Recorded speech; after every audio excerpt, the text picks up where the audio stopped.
Zalos is now completely cut off, and the Colonial Agency is trying to negotiate the release of non-Zalosians from the city of foreigners. With backing from the clergy of the Church of Icons and some of the more prominent Mirian clans, there's still a chance that the portals will reopen for trade, a pilgrimage through the horizon. The city of foreigners is the only city we would have been allowed to go to, and if they're trying to negotiate people out of there, getting past this blockade is the first of many challenges. Maybe he's like doing his thing and he like he like undoes this huge tube and it like plops to the ground and starts to pull it away, and he looks back and he goes, well, all of you have a, and then he sees probably on Tal and then Tamir the symbol, and he goes, oh, while you're here on the station, you should visit my other cousin, Josie. And she gestures all of you to the back.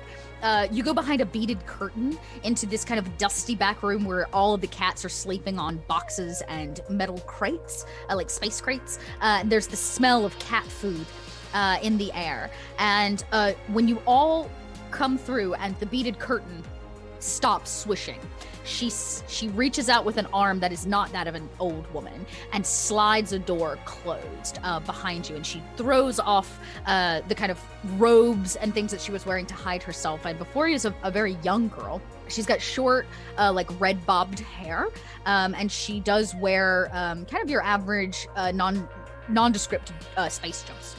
Well, and I look at Malik. I feel like everybody looks at Malik at this point. I just changed him. Oh. It's fine. I don't have an idea. It's a long shot. Let's hear it. Well, so see here, this here's the manifest of all the ships getting ready to actually go out, the ones that have the permissions, you know? Yep. Uh-huh. If all of you could, make the timeline, you could try to jump either in the wake or behind one of these colonial vessels headed to Zalos. Or you could just steal their codes and be the first one through, and then their codes don't work no more. This is Dr. Lumara, serving today at the Medicaid station, on the Ozma station. I'm here to serve all of your needs. Please come on by and we'll make sure to give you a full checkup. In addition, can we please have head of station please come to Medical Bay? Says Lumara's voice, and the intercom goes quiet. She goes, oh, that must be the new doctor that was supposed to be on the station.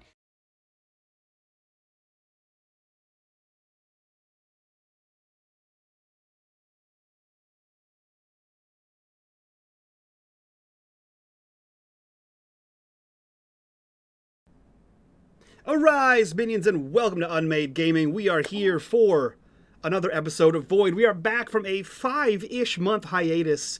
A dangerous cliffhanger, I dare say. But we're here, we're back, we have so much corruption. So much of it, and we're ready for it. But before we get into that, as always, if you guys like what we do here and you want to support the channel, the best way to do that is on Patreon. Link for that down below. While you're down there, join us over on Discord. Be a part of the community, be a part of the conversation. And as always, in the bottom right-hand corner, you will see the corruption bar. That bar serves two purposes. One is when that bar fills again and again, Dot gets to do the hell she wants to us. And two, every single dollar that goes into that filling that bar goes back to these wonderful, amazing faces that you see here before you. But, that being said, Dot, take us into space. Oh, wait, no, that's not true. I lied. Take that back. Guys, right now, if you type !merch in the chat, you'll be led to our Streamlabs merch place where you can get the super awesome t-shirt and hoodies of the full length and crop variety that says Joey's favorite line here, space is big. Because, we all know that, if anything, space is big. Now, with that being said, Dot, please bring us into this big thing we call space. Wow. Mike, you take over mouth noises this season. Thank you. Your rewind was on point. Thank you. Yeah. All right, y'all. We got a lot of recapping to do because I imagine we got to dust some cobwebs off. And who knows, maybe over the 5 months we've collected somebody new. So if that's the case, I feel like some proper introductions are in order. And I would let all of you do it, but your biggest fan, Charity, Oh no. might have to do it for you. Somewhere out in the third horizon, somebody clicks on a TV in a cantina. Blurry image comes up because it's not a nice screen, but it does play. And from the back corner, somebody says, "Turn it off! That's garbage!" And somebody else goes, "No, I love this show!" And there's a little bit of a tiff. Somebody goes, "Put on Spaceball!" But on the TV, amidst the kind of yelling as people argue about what to watch on this cantina, is Charity. Charity, of course, is the bright-eyed, bushy-tailed reporter who once made a great speech at a banquet in the beginning of season 3, one that stirred the crew to finally take a stand, thanks to a message given by Malik. But Charity stares right at the camera. She wears a garb that is not very nice. It looks actually very similar to something like Malik or Tamir would wear.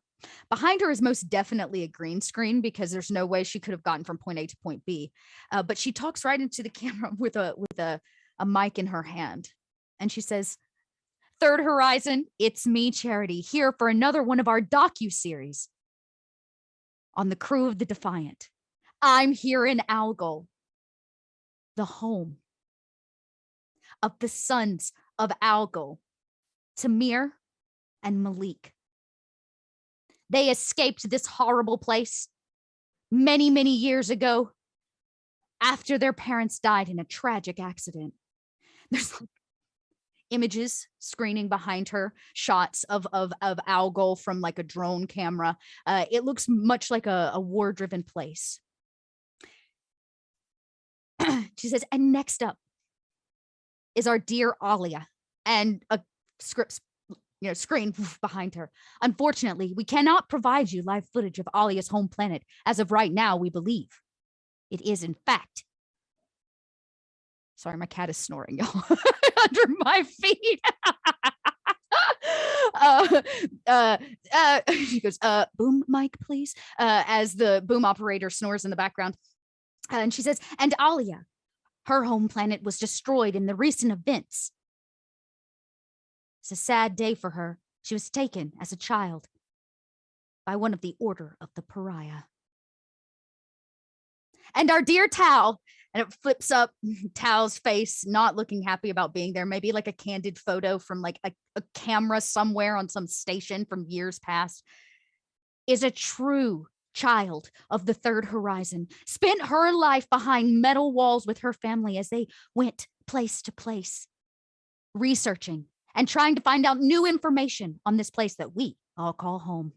And now the four of them, along with the doctor, who we were unable to find a lot of information about, but..." Flips back, and it's a picture of the ship, the Defiant, like a side image of it. "But now, this is their home, as they are out there in the Third Horizon, fighting for the rights of all of us and attempting to bring peace." And somebody clicks the TV off. Hey, I was watching that.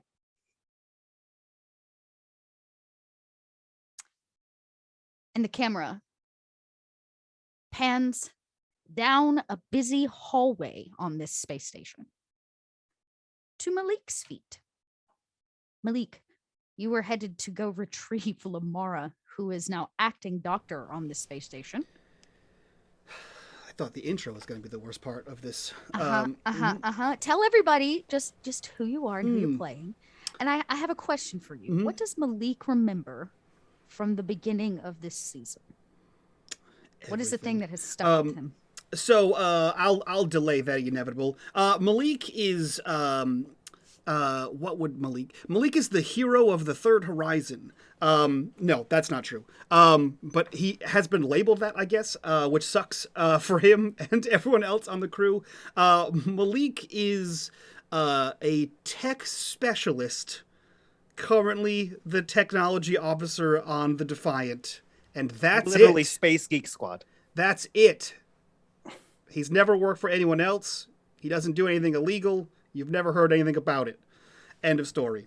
And he likes a doctor or whatever. And what do I remember from the beginning of this season?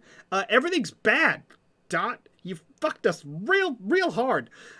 You were like, hey, you're on TV now. We're all super famous. I had to dance. I made a speech. It's the worst season, and it's been downhill ever since it started. I feel like it's chat that wants to make all of your lives miserable. Is that just me? Okay, well, okay. Okay. Yeah, we'll blame chat. I would Chat, like to I blame say you. Malik has done a Hi. very good job at making his own life pretty miserable. And your feet stop in You front got of the me. medical bay door. You know the layout of this this station. It's pretty standard, just like the one way back when in Humura. Remember that in season 1? Very similar to the one that you picked Lamara up off of. And of course, the door slides open. Oh wait, I have a thing for this. Wow. Okay. Right? The mouth and sound I was there- can't tell the better. difference. It sounded the exact Yeah. same. I thought that was a... Wait, let's see if I can do it. Perfect. Yeah. Just like that. Perfect. Just like that. Perfect lip sync timing. But as you slide the door open, there stands Lamara. She still wears her pirate boots, but she is adorning. I know, right? I forgot She's about pirate. but the white pirate boots, but it is they're mostly covered. The top of them, which are poor come high to her knee, is covered by a long medical jacket.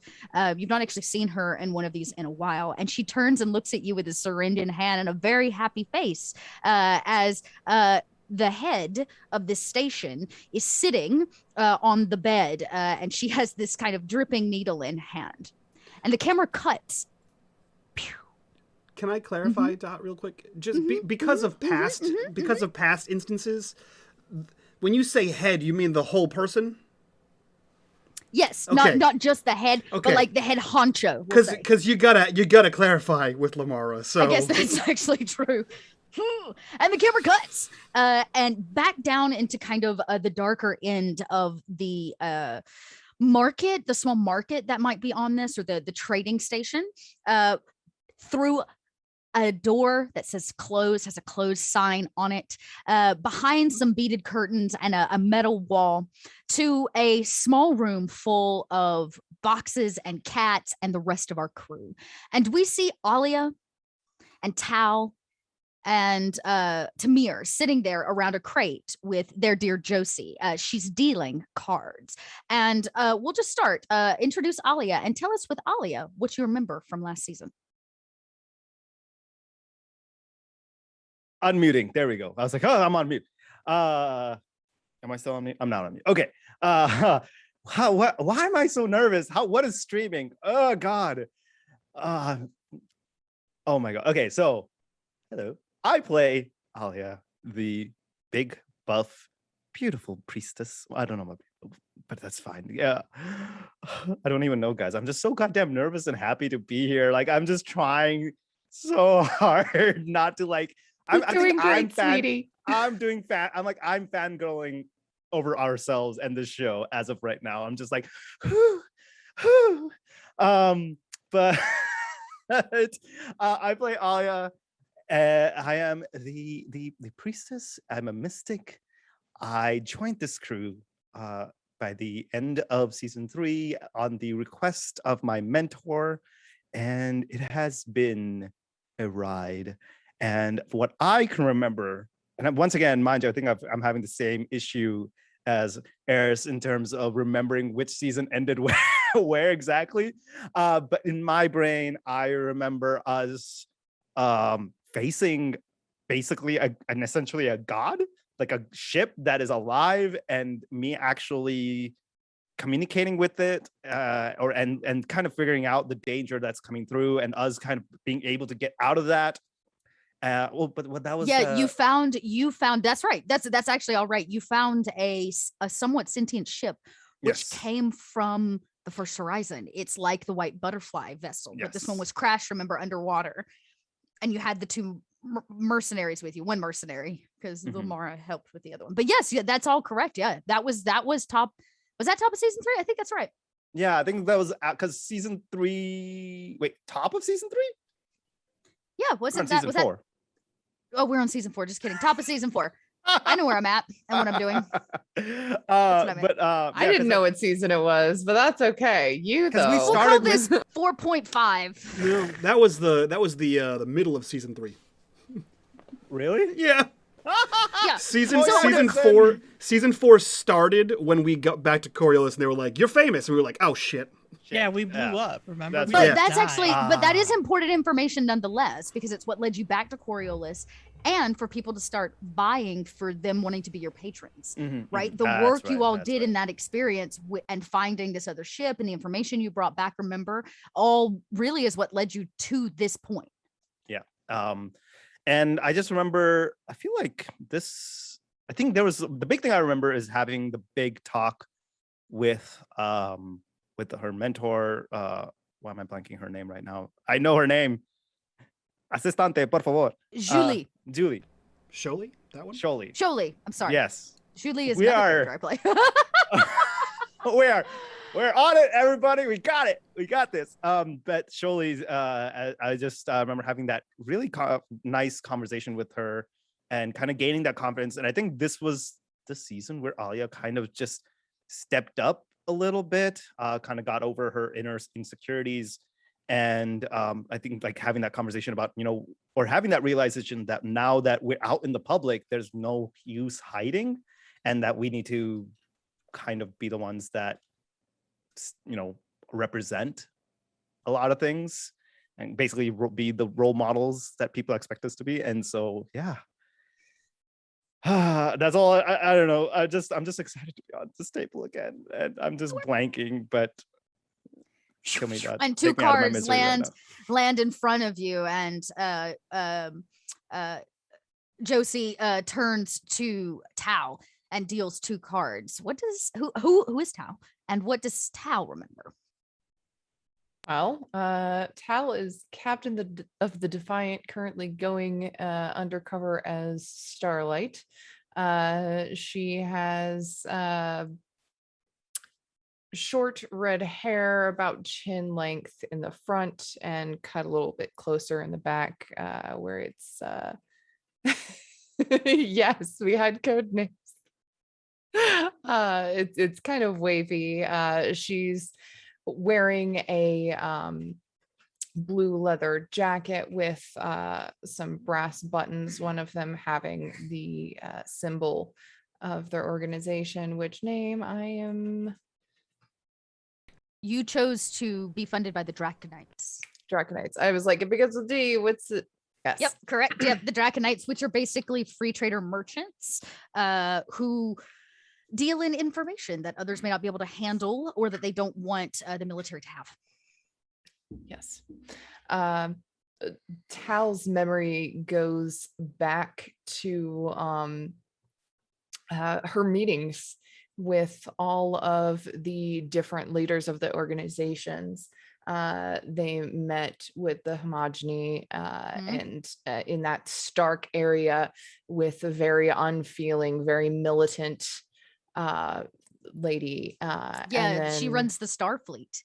Yeah, her mind goes to the next meeting with the leader of the what was it? He was the judge, right? And your other patron who you were bringing artifacts to. Remember him? Yes. Yeah. The guy who was bidding. Verona Yeah, the Sedona. other guy. Yes, Sedona. Yes, the very, very rich, obviously. He wore like gold armor to the Yeah. banquet. Yeah, he was a character. Is he the asshole who held our ship as hostage? Yes, he did. Right. And then her mind wanders over to the undercover meeting she had with the representative from the Draconites in the bathroom. Yep. And then her mind leads back to the stealing of her own ship, where they broke out of Coriolis and essentially ran into the middle of nowhere. Yeah, you picked a different station to try to hide at, especially now that you're all famous. That's pretty good, Eris. Well done. Thanks. Gold star for Eris. And those two cards flip out in front of you, and Josie turns to her left, to the last person at the table other than herself, which is Tamir, and she deals you two cards. Tamir, tell us, who's Tamir, and what does Tamir remember? Tamir is the engineer of the Defiant, and he is very stressed. He's very stressed because I don't know, there's probably actual reasons I don't remember. He knows too much. He knows too much. Well, everybody, He's got a thing in his there head, are, and they about know some people now know, yeah, and you're that- carrying something they don't know. Yes, am I? Yeah, a small a program inside yes, of your head. I remember. The What's child. What's the other thing that That's we what. know? That's well, That's- you know that they know, I know that you have been augmented, and they were holding that kind of. That was Right. one of the bargaining chips. Right, and Aurora ended up being an AI plant for the butterflies. She was the original operating system for the butterflies. So we have that information, which and from the more first than horizon. that, she also knows she knows the information on building and maintaining the portals in a way that like nobody else does. There's no way that we would have been able to figure it out without that information. Yeah, basically. So Aurora is kind of an important piece of information that was given to you by an NPC called Tubit, who asked you to keep her safe. And Tubit has been keeping her safe for a very, very long time. And Tamir has not. There is only one person that Tamir has told about Tubit, and even then, that's vagary. Yep. Though she's being hunted by somebody else that the crew just loves. Y'all know who that is? Okay, great. Yeah, your sister. How sweet. Little family. Little following. Little following. And those two cards slide out, and Josie, this young girl, she was a cat off the table, and she puts two cards in front of her. And the camera cuts back to the medical bay, where Lamara stands there kind of mid-syringe. She's got the sleeve up on the guy. And she looks at you like rather surprised you're here. What are you doing?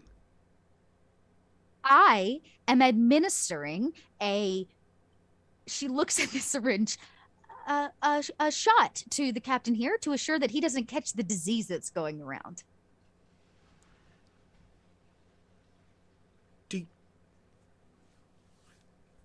Incognito? We discussed. She turns and shows you that she's wearing the jacket of somebody else and the name tag of somebody else, another doctor. And she goes, "This is gonna sting a little," and she jabs it into his arm and injects this the serum. And he goes, "Ow!" And he goes, "You sure this is safe?" And she's like, "I'm positive." And he goes, "Okay." She says, "We're gonna watch you for about 10 minutes just to assure that you have no negative side effects." And she's like, "Would you like a cookie?" And she goes and gets like the version of a space juice box and a cookie from this tiny fridge, and hands it to this captain who sits there kind of strange. And she walks over to you for a little bit more privacy. She kind of closes the door and pulls you to the side. She says, "What are you doing?" "I'm under." "Why did you leave the ship?" "You had an idea." "I had an Cone idea." of whispers. You have to actually talk. "I had an idea." Stage whisper. Dot. What was the idea? "Well, I thought I could maybe get some information if I pumped everybody on this ship full of drugs that made them tell the truth. I've been working up a new serum myself. You're The problem is all of the pigs, they don't talk. So I don't know if it works or not." Okay, there's so much to unpack. All of the pig. Okay, no. Okay. But they seem susceptible and alive when it's all done. Okay, well, that's great. And humans and pigs are. Okay, so is this the first one? Is this the first one on this station? Well, there was a there was a doctor. The one, kinda- and he like points to her shirt. Mm-hmm. Okay, great. They're still alive? They're still alive? Mm-hmm. Are they still alive? I promise they're still alive. Okay. I'll show you. No, Come no, here. no, that's fine. That's fine. Yeah, you need your shot too. She says loud enough for this like he's beginning to like Thank you KO so Slay. much. This is unknown virus. And she pulls you by your lapel over to like a locker type situation. It's kind of tall, more than likely where the doctor puts their things, and she kind of cracks it open. On the inside, you can see this doctor like Weekend at Bernie style, like hanging there against the side. He is breathing. And she said he's just sleeping. I just administered some basic anesthesia. Okay, great. What information were you hoping to get?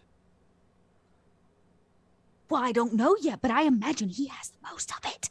Yeah, And she points okay, over to him. All right, listen, I'm gonna, against my normal best advice, which is my own. I'm gonna give you an A for effort here. You need, oh, God damn it, you need to know what information you want to get it. Right. Yeah, you can't just ask. Well, let's they're see just if gonna it tell you works. random questions. What He goes, questions? Captain. And he goes, oh, yeah, I'm not feeling so good. I'm just going to lay down for a second. And Lamar goes, it's working. Yeah, and now what? Well, we ask him questions. Which ones? What information do we need? So you don't know. Well, maybe I will in a minute. Through osmosis? Okay, listen, that's why we have to talk about plans. You either Well, why have don't to you help me? You either have to know everything to begin with or talk about the plans. But you all don't ever do that. That's because we all think we know the whole thing all the time. Mostly me. Well, now we Mostly will. you. And she walks over and she like opens his eyes. And you can see he's got like shark eyes. His pupils are super dilated. She's basically giving him some kind of like truth serum that they use for interrogation. And that she cooked on a spaceship and she administered to cooked pigs. on the Defiant. Yeah. And she kind of checks it and she says, it's definitely working. And she goes, Captain, this is your doctor speaking. Tell me, what is ailing you?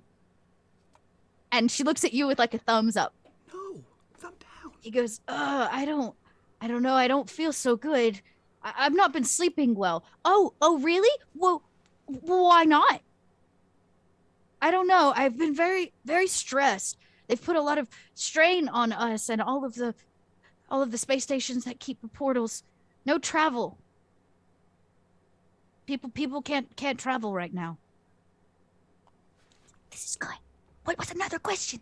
I don't know. I just came here because you were on the intercom. See, I don't need a plan. She says. She covers his ears. She says it over him. Captain, I'm so sorry you're not sleeping well. I'll make sure to administer you some sleeping pills tonight so you can get a good night's rest. But I have to know. Pills. Magical sleeping pills. Regular. But regular sleeping pills. But Captain, I have to know.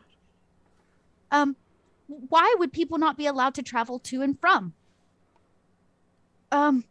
That's top secret information. She reaches for a second syringe to fill him up again. What? It's not working. How many is too many? How many is too many? You don't. I don't know. The pigs just go to sleep. Forever? No, for like a couple days. That's.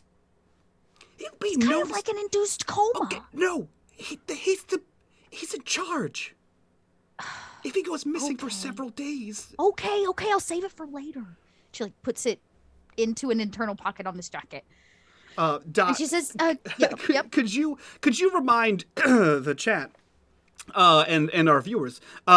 So we're here. We're on the city of something. What the hell is the city called? I forget off the top of my head. You're not on a city. You're technically on a space station. Right, but isn't it called the city of something? The city of travelers of something. Portal of. It's the weird one, right when you get inside Zalos, right? Correct. Yeah. No, it's before you get. You're at Oswaz. Oh, which is before you get. You haven't made the jump to Zalos yet.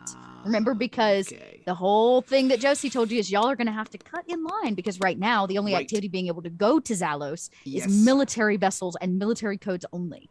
And you had two options, as per what she said, which is steal one. You can ride the trail of. I mean, guess you could try to steal a military vessel. Good luck. No, steal the code. The codes. Oh yes, so you can do one of two things. You could ride on the coattails of a military vessel through, which is very, very dangerous in terms of portal jumping. Or you could steal the codes, but you're going to have to do it the moment before and basically cut in line and take their jump to the other side. Because it will take them a period of time to like reset the portal before the next one can jump through. So you'd at least have some time to run and find some safety, which seemed to be where the group's interests lied. Problem is, you have a short amount of time to get back on the Defiant and make this happen, because the last vessel leaves in 6 hours. Actually, less than that now. Wait. What? I actually have an idea. Oh? Hold on. And he like reaches inside of his coat and pulls out his tabula, and he like logs in to like, or he brings up like the station's like mainframe, and he says, "Okay, tell him to log in so that you can authenticate that he got his vaccine." Captain, this is your doctor speaking. I'm going to need to fingerprint you to assure that we have a full medical record on file.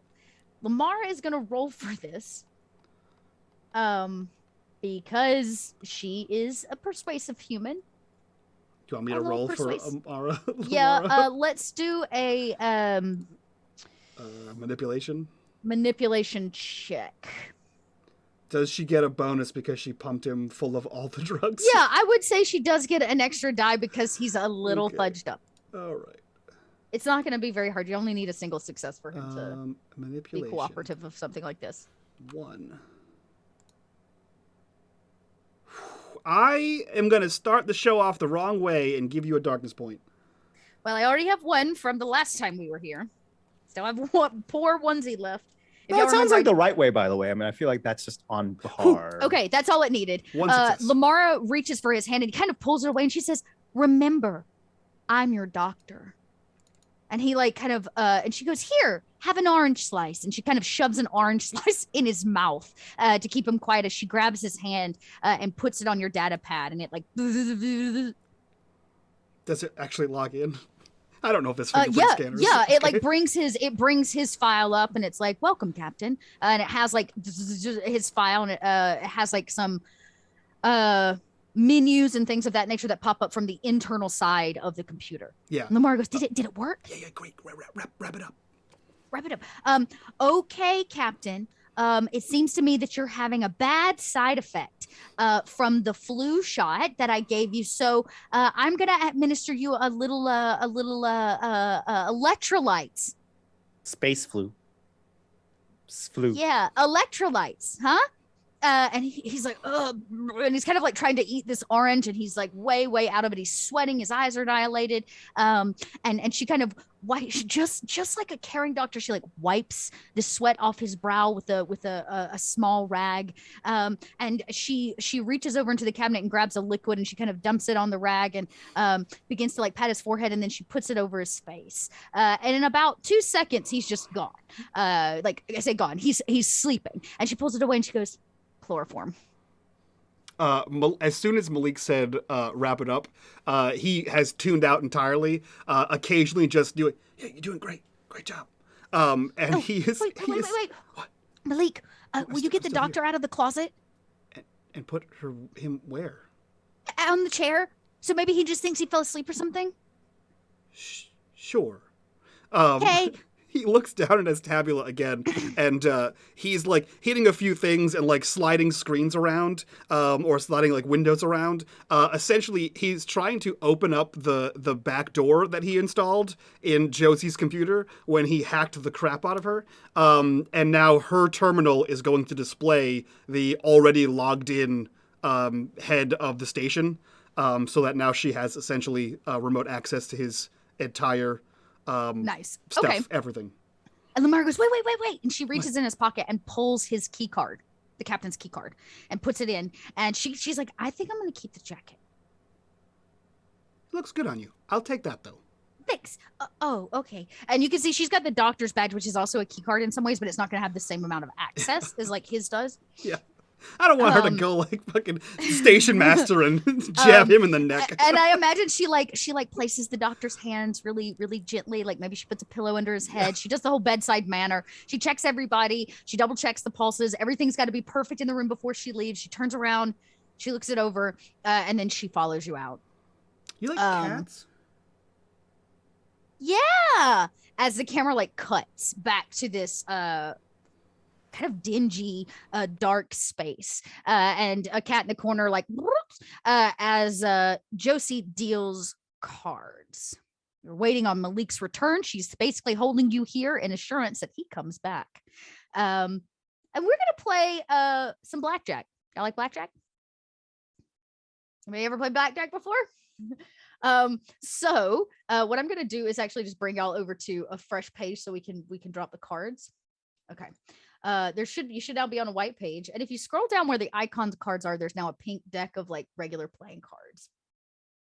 And I'm gonna deal to How do I? the gnome, or excuse me, to I see the Mir. 2 cards. Yeah. And I'm gonna deal 2 cards to Alia, and then I'm gonna deal 2 cards to you. And then guess what? I also get 2 cards since Josie's playing, even though she's playing dealer. Okay. And Josie says, okay, does anybody know how this game works? Yeah. Have you ever played blackjacks? Why are they black? No. Are they jacks? Are No. they No, can you? Okay. So the point of the game is to try to get to 21. You don't want to go too far over or too far below. You win the hand if you was closest to 21. Everybody flips their cards at the same time. Then you get a chance to say if you want one more card or not. I'll go first. And so she pulls her cards from her hands. She plays an 8 and a 2, and she goes, oh, hit me, dealer, because she's the dealer. And she Alia kind of just punches her a little bit on the shoulder because she takes another card, and she goes, oh my god, okay, that is 17 and 2 makes 19. I hold. And she goes, okay, your turn. She goes, usually I have to play this with the cats. I bet the cats are really good at it. Yeah. And she looks right at Town. She goes, well, All right, I'll pull one more. Oh, you want another? Okay, all right. Dealer, hit you. There you go. No, I went over. Oh darn! And Tal like slaps her cards down face up. Josie throws her hands in the air. She goes, bust. And then she kind of pans over to Ollie, and she goes, okay, you. do I? So I. Oh, okay. I didn't know I had to click it to see what my card is. Yeah, you Okay. gotta look at your 2 cards and then Okay. decide if you want to add an extra or not. Well, okay. So I say, hit me. Oh, Is that you what want the word- another? Yes. Yes. But don't yes, hit I me, please. I'm sorry. I hit you. Where? Oh, bam! I think. And she kind of just You stares. have a 3rd card. Yes. What is the one with the face? What's the number for that? Whose face? Old man. The king. The king. The king. That's it. That's a 10. That's yeah. Oh, I think I lost.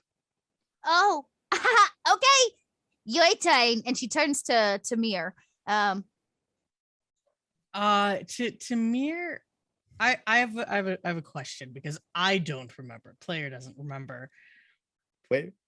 Is there any Okay. information that Josie is holding back from them? She seemed very open and offered a few times to like help you in some way. You do know that this room is filled. Tamir remembers that this room is filled with artifacts. You could feel it, Right. right? Like you could feel this room. So behind all these boxes and crates are probably some things. Okay. Some things, but she didn't seem like she was withholding anything. Okay. Now, if you're I really, didn't really remember, interested, so I just wanted to make sure. you could roll a manipulation check and see if she is. I don't know if he's not that great at that. Okay. But he is feeling that constant vibration, that sound of. It's almost distracting, probably. Incredibly so, and I don't think he's even paid attention to his cards. And like maybe she said his name, and he's just like, "Oh, you know, of course we're playing a game," and he just kind of like picks up the two little corners, just like a professional does, like just really weirdly good at it. I see somebody's played some cards before. And sets them down. I mean, need to figure out things to do to pass the time. But you have a 19 right now, right? Yeah. That's statistically pretty good. What if I am able to beat you? What if we raise the stakes a little bit? Oh, she kind of leans in a little bit over the table. You've caught my attention. If I Cal beat gives the him an house, eye. he's just focused. If I am able to beat you here, perhaps you could tell me more about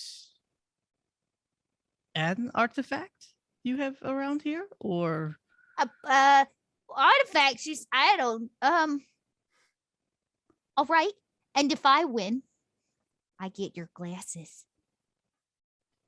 oh. He kind of like looks like ouch. Now not so certain over it all. Does Tal give him any indication of anything? She does not look happy. He's fucked up. Ooh, wow, that is. And all I need is to get a. You 21? need a 20 or a 21 or 19, and then we can And then we best 2 out of 3. Okay, I will take these odds. And Tamir just very casually flips over his cards and has a perfect blackjack. And she goes, "Oh, you tricked me!" What? No, I didn't. I was asking if there were any stakes to be raised. You She looks down at one of the cards. She goes, statistically "Did you win. did you see that? If you learn to play cards like him, this might be more interesting, and then I wouldn't have to talk to myself." She like takes her anger out on the cat instead of out on you, and she says, "Okay, fine. Well, what kind of artifacts are you looking for? And first off, how did you know there was artifacts here to begin with?" This place is teeming with them. I can feel their energy all around. She eyes Tal and Alia at this point and like looks around. She goes, "Ain't nothing here but crates." We How both do know you- that's not true. Yeah, but nobody else knows that. So how do you know what's behind them? You have certain skills. Beginner's luck. I Luck. don't. Yeah, beginner's luck. That's some oversized space worm shit. It is, but a deal is a deal. And you dealt me this hand. If I have to give you one of the artifacts, I'm interested to know how you know about them. I because, believe that was uh, not part of the deal. Well, I believe you're standing in my house, and it seemed a bit strange to me. You walked in here, you didn't say nothing, and then when push came to shove, now you want something. Now I'm gonna fulfill and give it to you. But I got my eye on you, Samir. I got my eye on you. That's okay. There are many people who seem to have their eyes on all of us. So Can we just call it a gift? A gift. A gift, she says. Ha! A gift. Yeah, okay. I have to answer for the credits on a missing item like these. But all right. I meant his talent for knowing what's behind. Can we just call it a gift? A gift, you say? Tamir, do you like music? can enjoy it occasionally, yes. Do you enjoy song? Song is music, so yes. She kind of looks you up and down for the first time, really questioning you, and she looks back at Tao. Gifts. Yeah. I know a little something about gifts. You're a strange lot. Crueler than Defiant. Call him Kind the of kettle have to black. be. Called worse. Oh, pot, the kettle black. Sorry. You kind of have to be a strange one in order to be in the business that we're in, don't you, Josie? I guess so. That might depend on what kind of business you're in. See, I thought you was just running information. I didn't know you was gifted. Well, I wouldn't be a lady of my word if I didn't let you have your artifacts. So pick a crate. Okay, now I'm definitely going to invoke the mystic ability here. Okay. It's been so long. Let me read specifically what he can do. Oh, lol. That would be in the book, which I don't have open. Hey, that's okay. I have that book up here. Yeah, it's just the artificer. I got you. Mystic ability, and I can't remember if it lets him know what the artifact does. I think it makes you sensitive to them, but I'm gonna just double check because I gotta go to the Mystic page. Yeah, I can't remember. I don't have General it. Page skills. 76 is. Yep. Your glasses let you know what artifacts do, I believe. Well, they help you identify them. Yeah. Yeah. Okay, mystical powers. Here we go. Clairvoyant, exorcism, artificer.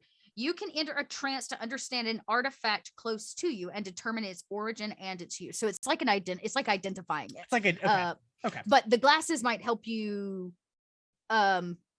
see it's like what might be the most powerful, and then once you have your hands on it, you can attempt to do some kind of meditation to identify it. Okay. You know what? We haven't used the glasses this season. Let's go ahead and Tamir kind of like flips a couple switches on it, and like the lenses shift just slightly for him. Yeah, we'll activate those and see what we can see through the boxes. So she knew that you were carrying that those glasses were something special, and she watches you turn them on and like kind of focus them, and you kind of hear her go under her breath. Those are real nice glasses you got.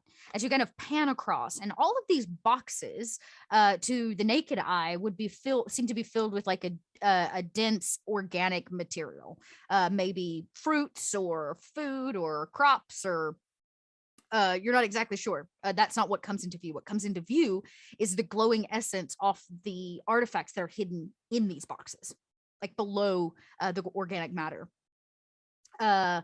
There's one box in particular at the very, very back that glows extremely bright. The artifact itself may not be very large, but the presence is. How about what can you tell me about the one back there in Tamir will point? At the very, very back, behind a bunch of other boxes, she goes again. She's like, well, this one, and she points to the wrong box. This is the one you was talking about? No. And This one. For clarity, Tamir is not in the mood to play a game, and just calmly gets up and walks over to the crate and points at the very particular crate. It's under two smaller ones, and she goes, "Oh, that one." And she comes over and like very gently removes one of the smaller crates and like brushes a cat off and removes the second one. And she grabs a pry bar and kind of cracks the lid open because it's been nailed shut with a pneumatic gun, and she slings it back, and when she does, the inside seems to be filled with linens and like used cloth, as if maybe this would have been shipped to a refugee camp or from a refugee camp. You're not entirely sure, but to the naked eye, it just looks like stacks and stacks of fabric. And she goes, "Well, go on." I will go ahead and reach in and sift through the cloth and pick it up. Pretty sure I have a table for this. Which we're gonna you do have roll a table. from. I have a table for this, the artifact table. I just got to figure out which one it is. Not it. Because there is a roll you can make for this. No. Do I not have? I believe it's 2d6 is how it works, and then it totals the number. Go ahead and roll a 2. I feel like it's 2d6. I could be super wrong about that, but Okay, so I'd roll a 2d6. I also need to make a roll because I used the glasses. oh, that's right. So, what's the roll for the glasses? Perception, isn't it? Or I observation? thought it was just mystic. Oh, that's right, because you're using your mystic ability to like it's a tune mystic in. ability to Yeah, activate and then it, you get a yeah. +1 with the glasses. So go ahead. Okay, so No, I gotta remember things. I know, right? It's been a Oh. while. In a hot minute. Mystic ability. Oh. What you roll? 2. Oh. Oh. Okay. Well, the good news is you're not blinded by the brightness of this object, which would have been the fallout. Like you would have lost your eyesight for a short period of time. Also, it causes psychic damage, which Tal also takes. Yep, and then That's Oh, why right. I remembered. I forgot. Yeah, good call there. Of course, I cannot find what I'm looking for. Why it would not be where it's supposed to be. Oh, I know why. Because it's not in my unMadeGaming folder. It's in my Free League folder. Yep, that's why.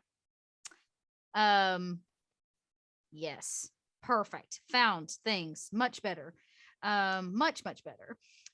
Okay, so what you pull out is, oh, those are your spirit glasses. Hey, I found the card for it. Yeah.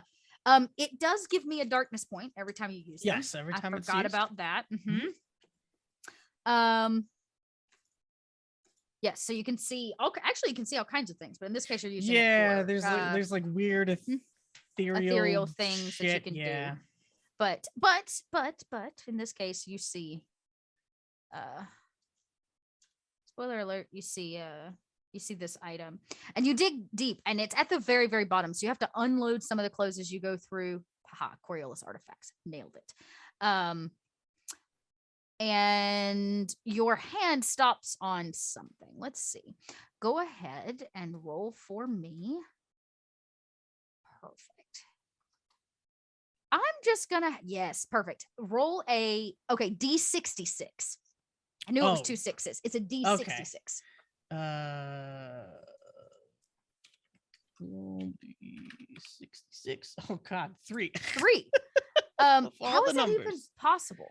Oh, I know why. No. This is why. Because you roll 2d6 and the one of the dice is the first number, one of the dice is the second. Because the table is 11 so then to it is 61. 42. No, just roll roll a d6 and then roll another d6. I did. Above yeah. my actual roll. So okay. So you 42. got 63. Is what so the 6 acts as the first number, the 3 acts as the second. Yeah. So it doesn't, Gotcha. yeah. So time okay. Well, oh, this is interesting. I don't know how this fits in a box, but this is the way the dice roll. You what is going on? Dot. Where is yeah. He rolled 2d6 before his mystic powers, and it came up as a 4 and a 2. Oh, I see. The 6 is total. So 42. Yeah. still gives us one of the lower numbers here. 42 is a very different object. Your hands wrap around something hard, like metal and molded plastic. Oh yes. Completely kind of circular, much larger than say the orbs that you found under the water in the marshes. This is pretty big. Some might say Okay. the size of a human head. That is very specific. Yes. Oh. If you remove it, what you see is this hollow orb, somewhat larger than a human head, with I imagine about the size of a basketball, opening with an opening in one side. The inside is covered in tiny black spikes that feel cool to the touch. The outside of the orb is matte black and covered in rows of small glyphs. She goes, "Well, way to go there, champ. You sure did walk away with the treasure." Well, I'm not here to walk away with anything. I just wanted to know what this is. Why do you have it? Because my job is to hold objects and act as a place before they get moved and sold or try to put somewhere safe. Remember, I work for the Draconites too. Yes, of course. Do you know what this one in particular does? It looks a little ominous. I do, but you're the gifted one, remember? Would Alia, in her travels or with her time with Sholi, be able to recognize this object? I imagine that none of you have seen an object like this before. Okay. This is something special and obscure, to say the least. Okay, very well. And She Tver goes, just "Show kind me of how you do it." closes his eyes, and he will hold in his hands this object. And And- she watches. And he just lets that song sing into him, filling him with information, with knowledge. All right. I'm gonna have you roll a mystic ability check. Hey, limited success is still a success. This looks like a helmet. It looks as if the way the opening is cut, this thing would fit right over somebody's head. The coolness of the black spikes on the inside give you this feeling as if they are healing in some way, as if it can pierce the mind and the spirit.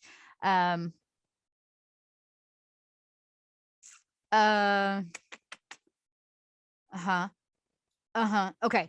I just want to make sure I give you this object is used for metacurgy purposes. You've not seen it in action, so you can't quite tell.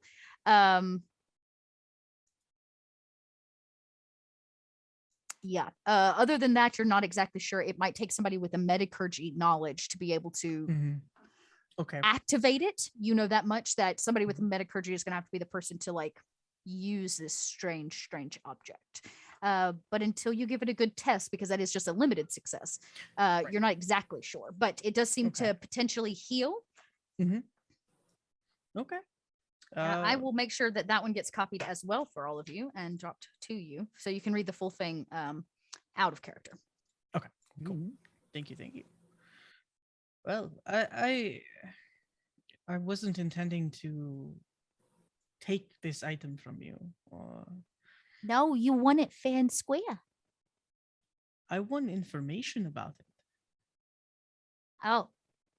Well, I feel bad if you don't take it now. But, if you don't want it, I'll keep it. It's very expensive, and I have the answer for it, We have a doctor who may be able to use this much better than any of us could. Yeah, you keep talking about this doctor. I haven't seen her yet. And at this time, there's like a knock on the metal door on the other side of the beads. It's probably her. She was the one you heard over the intercom. Right. The doctor. The new doctor for the station. I look forward to meeting them. I don't think it was. She's not the doctor that was meant to come here. She has a habit of impersonating other doctors sometimes to get information. Oh, right, because you're undercover. Yeah. And you can hear Lamara's voice like very muffled, like, "What are you doing here, Malik? I don't understand why we're here." You want to meet her? I think they're back. That's where the cats are. Just come on. I love cats. And I know, there's I like know. another knock. And she goes, I'm coming. And she kind of goes over and puts her hand on the scanner, and the door like open. And on the other side of the beaded curtain is Malik and Lumara. Lumara stands in a doctor's jacket. She's still pirated up underneath, but all in all, she's trying to hide it under an oversized man's a doctor's coat. What you guys doing? Playing some cards. I got Lamara a gift. What did you get me? What did you get her? It's a medical healing device. Let me see that. And she kind of looks it over, puts her hand in it, and watches the like spikes draw to it. I don't know. Mike, you could roll a metacurgy for her to see if she can identify this. Yeah. Let me see here. That thing is nuts, by the way. Yeah, I know. It's in the wrong hand. One. Okay, a One limited success. success. She goes, it's very strange. I need to see how this looks like now. She goes, if I'm correct, and she goes to like put it on her head, and as she does, she watches these black spikes like draw into her, and she kind of does this up and down in a mirror to like watch it work. She goes, it's very strange. From what I can tell, it definitely is some kind of healing tool, but if it's not used appropriately, these nanites that are in here could possibly do the opposite effect. Sometimes these helmets are used in quiet to relinquish individuals of information that they should not have, if you know what I mean. Okay. But it can also heal, right? But it could also bring say information back that might have been lost in head trauma or a large explosion. It sometimes treats PTSD in soldiers that have seen some things. Sometimes. Great. Hold on to that. Okay, and she kind of hugs it really tight. Where did you get that? Why do you have that? Because your brother knows how to sling cards.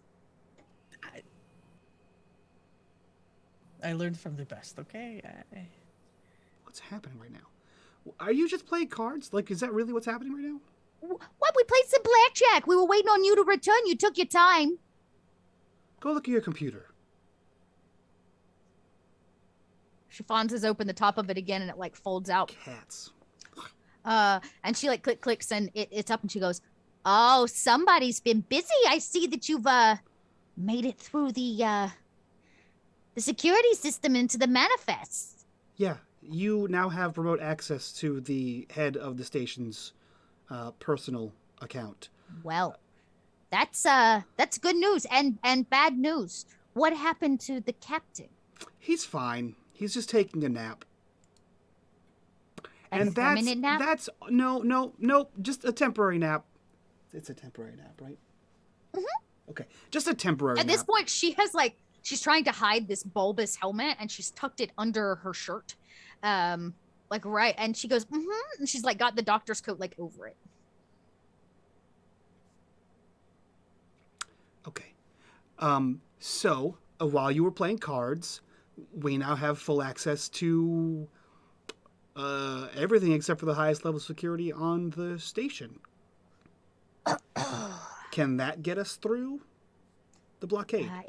Well, it sure could try. At least it'll make it easier when you go to rip the codes from another ship and cut them in line. That Mar goes, wait, what are we doing? space pirate stuff.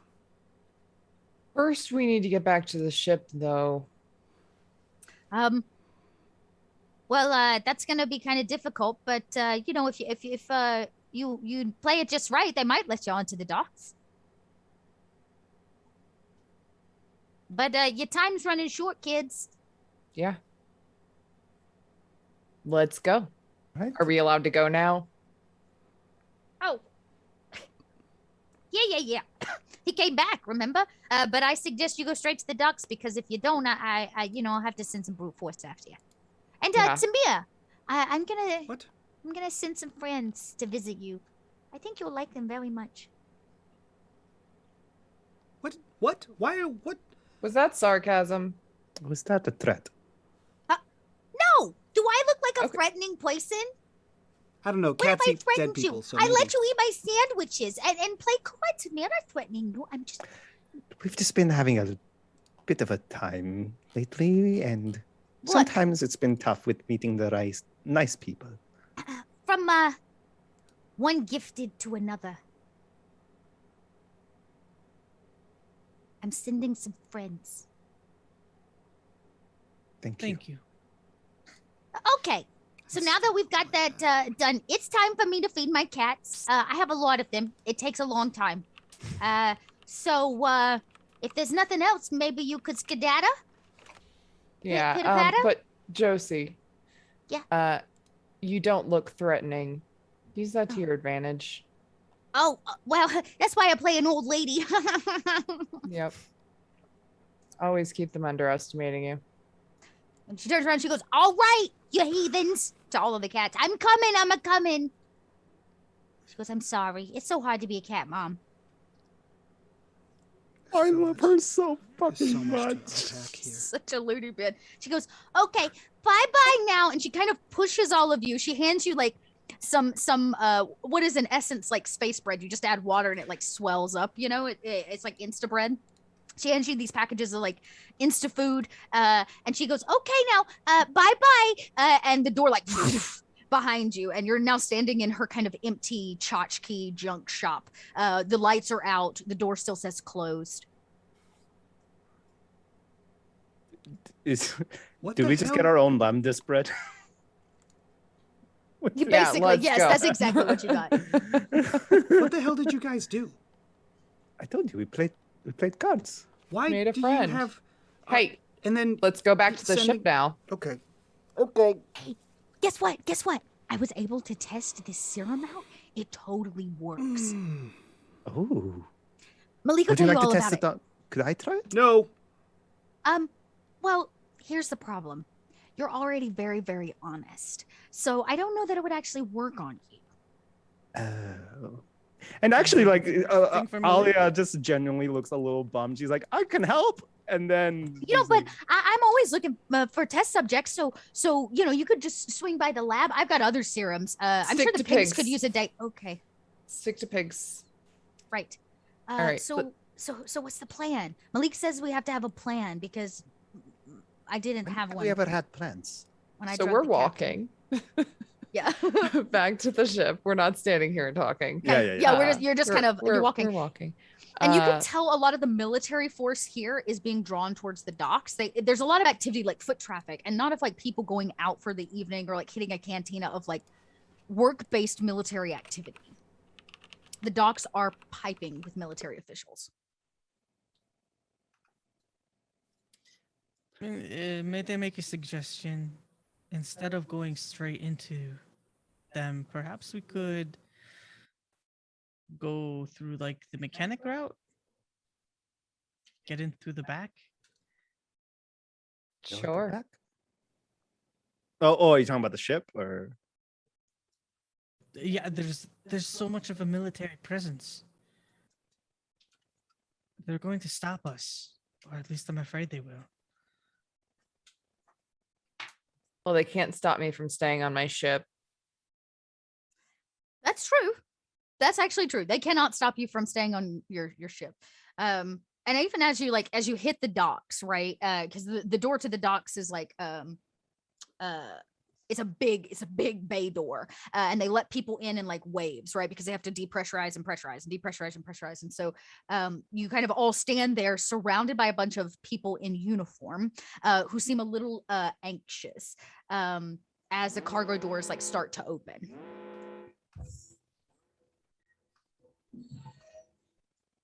That's so cool.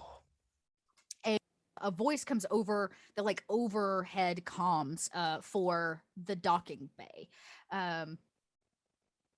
All military personnel, please make your way to your vessels. We have T-minus 5 hours and counting to all military vessels leaving for Zalos. Please find your destinations and go into hibernation sleep.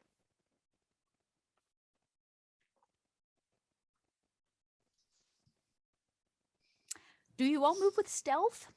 Or do you just try to like, are you trying to blend with the crowd? Do you just proudly walk up to your ship? It is docked there. Nothing's happening to it. Actually, it doesn't even have that much activity around it because the other vessels in this docking bay are all like military grade vessels, and they're being loaded and restocked and fueled. And So, Dot, you said there's a lot of people here, right? Is it what we call in the military a clusterfuck of people? Yes, it is a clusterfuck of people Okay. like running around trying to get where they need to go. There's a lot of men that or people. I'm sorry, people that need to be in hypersleep before these jumps can happen. They need to get them out. They need to get them lined up, and they have a short amount of time to do it all. There are 4 vessels, and it's 5 hours, and it takes like time in between each one. So they have exactly enough time for each vessel before the portals will close down permanently. I mean, if everyone's just running around, I say we just walk casually to the ship. Yeah. Is it all military, or are there civilians or dock There are workers and everything? no real civilians. There are dock workers. You can see they're in like the jumpsuits, just like not Joey. What was his cousin? Tony. Tony. Tony's actually out here, right? You see him like remove one of the fueling lines and plug it into with another guy. The next ship, they like carry it over. It's real heavy. There's a lot of activity. Imagine the way that like a Navy vessel might be manned right before like jets may launch from it right or before a submarine submerges, like all the prep that is necessary to make that happen, and that just activity. But there are no not real civilians. There's like dock workers and like the people who maybe man the portals. So the portal station people who may be like checking for debris, right? The way they do on like runways and stuff. But you're the 5 real civilians. So we're probably trying to move with some sort of stealth, kind of blend in, try to get away from notice. Okay. I'm going to say then, just looking at this, I will need a roll from everybody. I'm going to let you choose. There are a couple rolls that could be made here. Infiltration. I'd take an infiltration roll. I would take I believe the dexterity roll is the one that's used for like dodging through people. I would take a dex roll, or you can make a manipulation roll, because you can kind of like bluff your way through, pick something up and make it look like you're moving it or whatever. So your infiltration, manipulation, or dexterity, those are probably your 3 options. I don't have. Actually. But I did say the docks were busy, so everybody can take a +1 on the roll if you did it. So just roll one more die, Joey. I do have another question, if possible, and I don't know if this might be just a very judicious use, or not judicious, that's not the right word, extravagant use of this power. I do have the mystic power of premonition. Would that possibly be something where it has that can happen in the background, where like I can predict where crowds are going to be or people are going to be, so I can just naturally, and I feel like just being someone as big as Alia is, over her lifetime, she's kind of gotten good at trying to avoid crowds, and maybe this is one of the reasons why she's able to like maneuver through them without bumping into them. What I'll say is I still need you to make one of those checks, but I will allow you to make a mystic ability check on this to potentially help out Tamir. Got it. Because for me, failed. Yeah, because for me, I don't have anything on any of those. So I will say dexterity. I'll try to use dexterity as my thing. That was Lamara. Did I go? Did mine go? Oh, fuck. Okay, this is your chance. Roll. You can roll the miss. Did you add a +1 to that? I did not. Hold up. So just roll one more d6. One D. Man, that was a bad roll for you. Yeah. Okay. I'll do. How does it go again for roll 20? It was /R d6 space d6. Yes, d6. God damn it. That makes it a critical failure. Roll your premonition roll, which will be mystic abilities, and then Okay, I'll do the mystic. narrate this through. Are you kidding me? Are you? Come on. mean, Okay. you Well, could this is give on me a Give brand. a darkness point. She's only starting to stack them up. Okay. I'll give it. Is it worth it though for a crowd? We're just trying to get through a crowd. I feel like I would just be bumping into people. A crowd of military. Damn it! Never people. mind. Okay, I'll give you a darkness. Take my darkness point. Dot. Okay, which one are you re-rolling? Uh. I would say if you re-roll a mystic power, you'll learn information. If you re-roll the dexterity, you could succeed. And I think at this point, I would like to. I think dexterity is more Okay. priority. There's so. a lot of energy here. When you have this many people in one place, it's really hard to concentrate, and you're moving pretty quickly. So the premonition doesn't quite stick, and you don't get any visions of any danger, since that's what you were looking for. You don't manage to pick up on any. Okay, so I will re-roll dexterity with my darkness. Joey, did Tamir want to re-roll? Are you? Did you add the +1? I didn't. Okay. At this point, This is gonna be great. This is gonna be You so could perfect. make it. let me Good try. Okay. Joey, did you want Tamir to re-roll? No, I don't think so. I 1d6. think you'll be okay.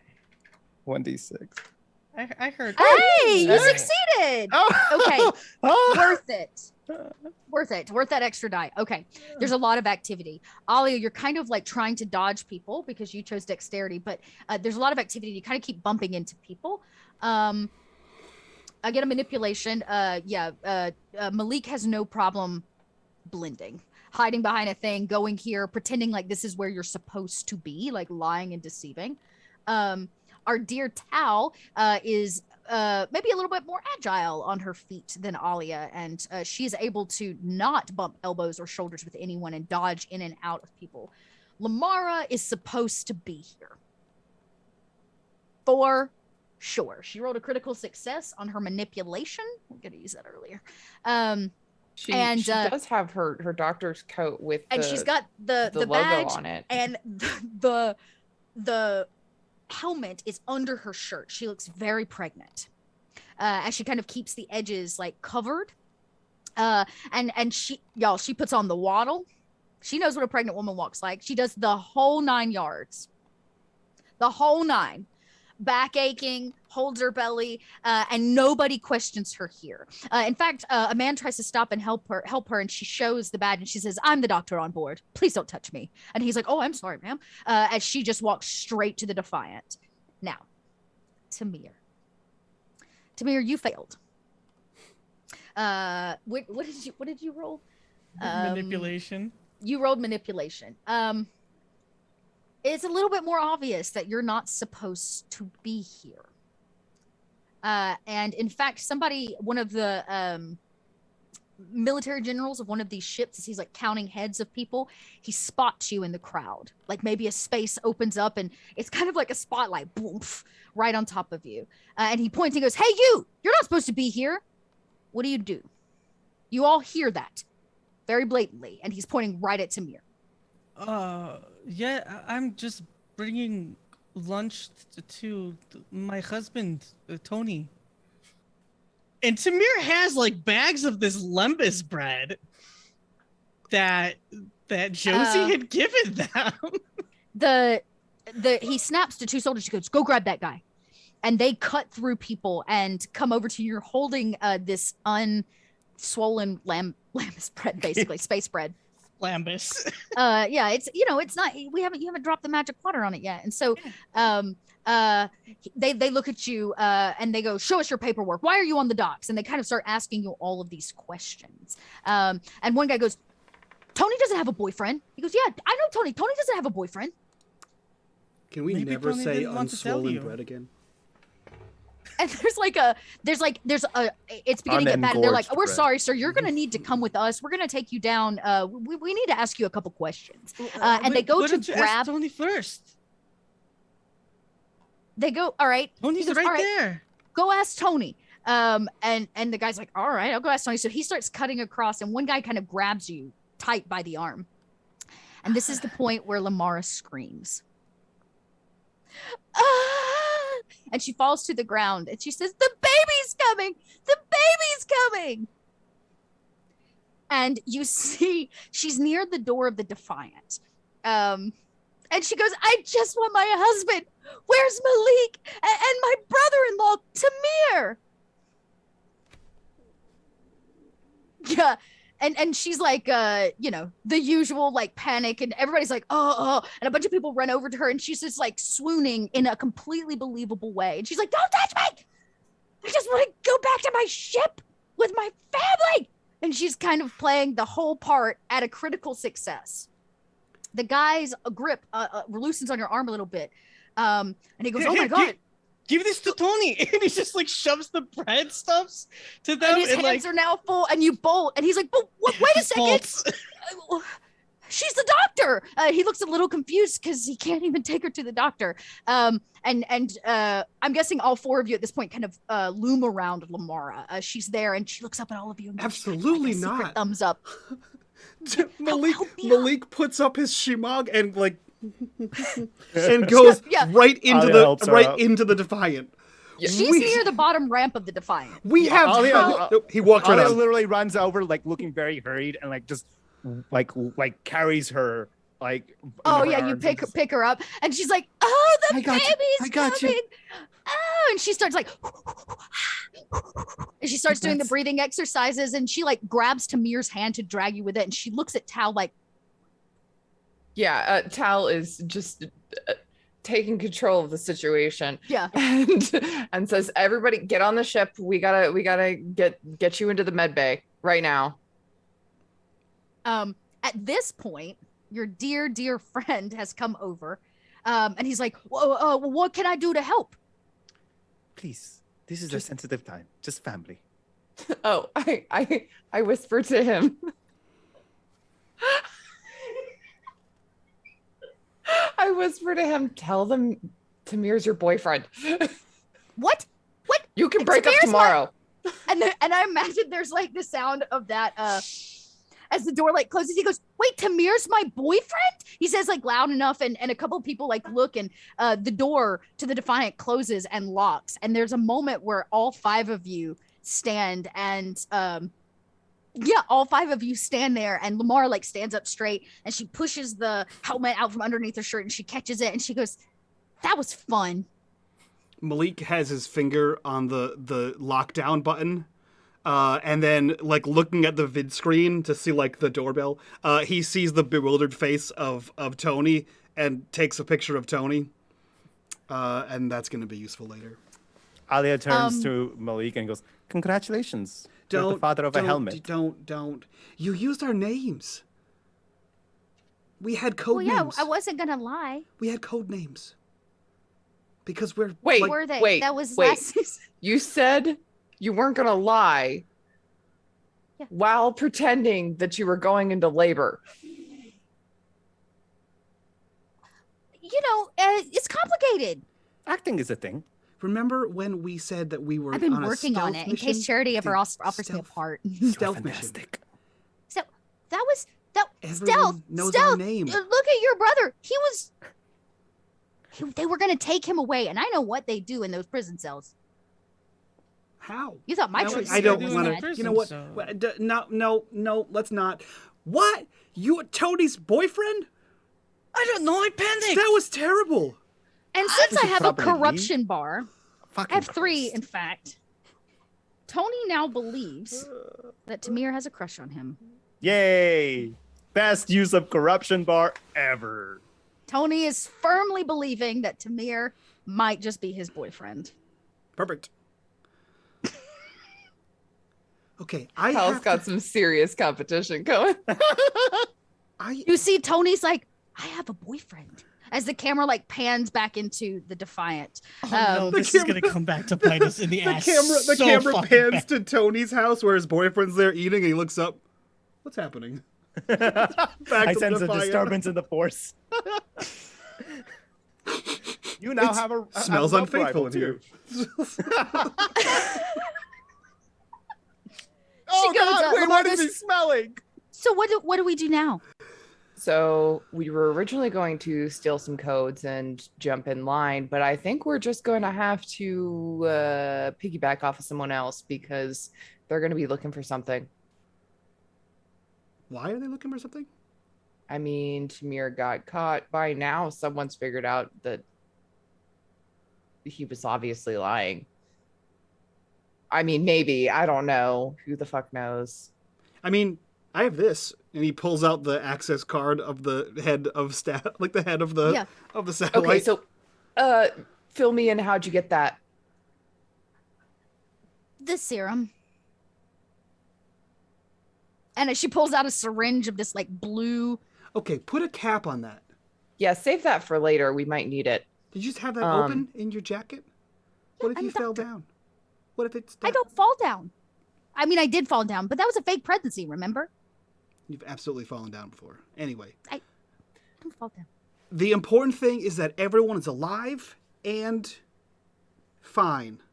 Where's the guy you took this from? The doctor's Napping. office.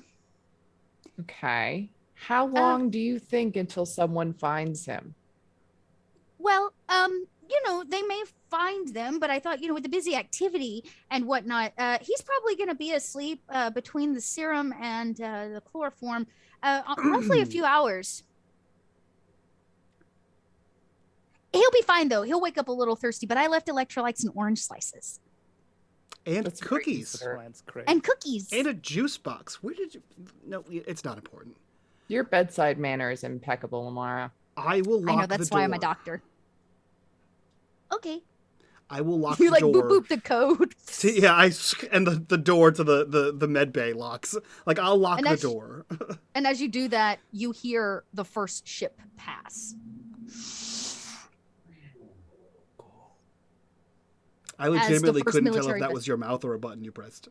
That's what I was. I'm gonna be honest with you. Then so that just yeah, the shows how first ship good passes. God is. Or how great voice mod is. No. I mean, the fact that you were able to keep up with an actual professional software. God. And the first one, you hear it like pan past the Defiant. One of 4 ships is now in line to make the jump. You have 3 ships to go. Captain, I'm going to begin to prepare for takeoff. Yeah. Malik, get your station ready next to your cryo chamber. I have to Oh, get yeah. the codes. Well, get your station ready next to the cryo chamber and then grab those codes. All right. Well, okay. I'll figure I'm it out. gonna go to the captain's. You go to the The captain's seat, captain's begin, switching the things, pressing the buttons, booting the ship up. As it kind of turns on. I imagine you don't turn on full power because it will give you away that you're like leaving and you're not really supposed to be leaving, but you basically idle the ship, which is necessary for power. It's like putting a car on but not starting the engine. We're neutral. Yeah, you're in neutral. And Lamara quickly runs and puts the helmet away in the medical bay. And she's the first one who hops into the cryo chamber. She kisses Malik on the cheek and she says, I'll see you on the other side as she hops in. Hibernation activated. Here's hoping. Clickety, clickety, clickety. Yep, boop, boop, boop, boop, boop. And it closes her in and you watch as she goes into a cryo sleep. Being the first one down and ready for transportation. Dot, how do I Let's not. I know how to do it. Can I hack the whole space station?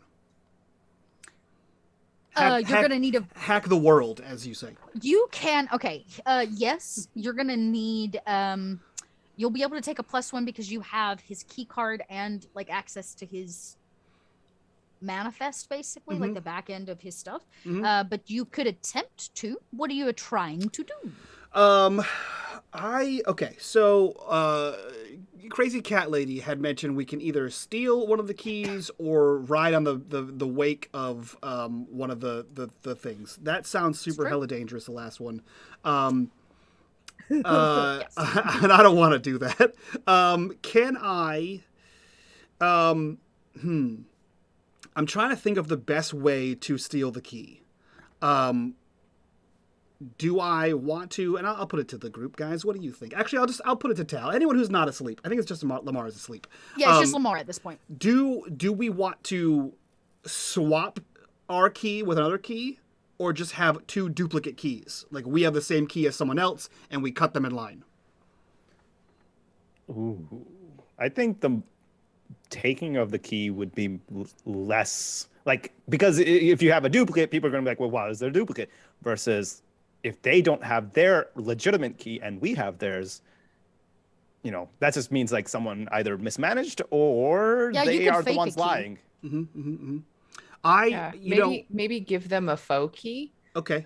One that's like a few digits off of ours or Yes. something like that. Okay. Not necessarily the one we have, because we don't want to pin it on our ship necessarily. Right. Are you waiting for the last ship? That was my second question.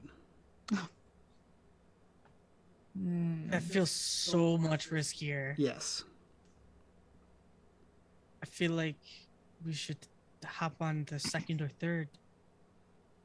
Well, there's There's Three third. left. Let's go for the third. We'll go third. That My way, if something happens, we can skim. my other point is there's only 4 ships that are gonna be in line. So it's gonna be a little obvious that we don't look like a giant war vessel. But I'm just the hacky-talky guy, so that's not my job to figure out. So he begins just hacking away. all right. Let's get a data gen roll with a +1. Absolutely. I also have we have a computer. You do, so you're going to get another +1, I believe, for the computer on board. No, I have my computer. Do we have a computer on board the ship too? I forget, man. It's Well, been you so have your. long. Oh no, that's right. She got redone. Yeah. I have my super tablet. Does the ship actually have a super cool computer? It does not. Okay, cool. So just me. So an additional +1 from his information, the head's information. Correct. Cool. What is this? Where is this? Data gen. That's the number. +4 additional dice. Okay, a limited success will. What would you Jesus do? You want to do Christ. anything? Look how many dice I rolled. No, just that. I would like to I would like to take whatever ship 3's code is, copy it to ours, and then if I can, change ship 3's code. Sure. It is a limited success, so I won't tell you what goes down, but you do manage to copy the code and attempt to change on the one you took it from. Cool. Samir, you have to map through this portal. Yep. So I'm gonna have you roll your science or technology, whichever you prefer. Probably tech in this regard. They're equal. And you do have access to the main computer, right? So it'll make it easier for you. So you'll get a And +1 as what well. about access with Aurora? Oh, it'll be another 1 +1 if you speak to Aurora. Yeah, I think with a big jump like this, trying to get through military,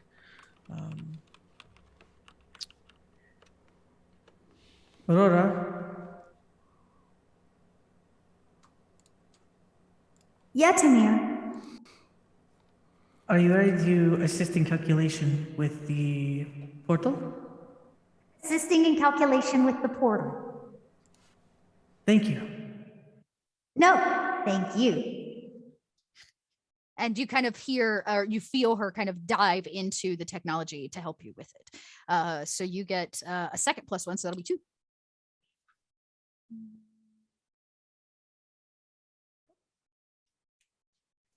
That's really good for There's you. that critical Assad. So that's really good for you. All right.